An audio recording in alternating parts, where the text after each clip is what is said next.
1er septembre 2004, jour de rentrée scolaire en Russie. À 9h30, un groupe armé de 30 hommes et femmes envahit l'école numéro 1 de Beslan. La plupart sont cagoulés, certains munis de ceintures d'explosifs. Une cinquantaine de personnes réussit à s'échapper dans la confusion des premières minutes de l'attaque. Nous étions là et ils ont commencé à tirer.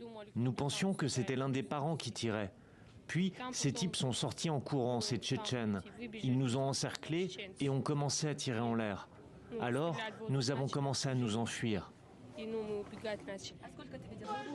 Plus de 1300 personnes, parents, professeurs et écoliers, se retrouvent alors pris en otage, rassemblés dans le gymnase de l'école. Les autres bâtiments sont minés par les assaillants, qui exécutent rapidement une vingtaine d'adultes pour intimider les forces de sécurité. S'ensuivent 50 heures de tension extrême et de tentatives de négociation. Au matin du 3 septembre, le commando autorise l'évacuation des corps d'otages abattus. Une double explosion déclenche alors la panique et l'assaut des forces de sécurité russes. Selon le bilan officiel, 334 civils ont été tués, dont 186 enfants et plus de 730 blessés. Malheureusement, nous avons subi de nombreuses pertes. Bien sûr, nous avons examiné tous les scénarios possibles, mais nous ne nous préparions pas à prendre le bâtiment d'assaut. Les événements se sont déroulés d'eux-mêmes, rapidement et de manière inattendue.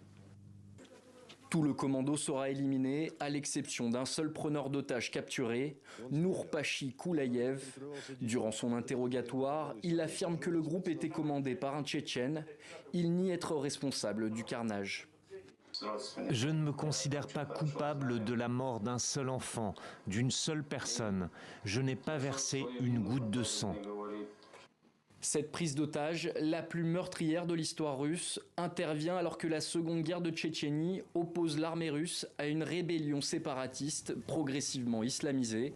Le 20 août dernier, le président russe, déjà en poste au moment des faits, a visité pour la première fois l'école Martyr et a comparé ce massacre à l'offensive militaire ukrainienne en cours dans la région de Koursk.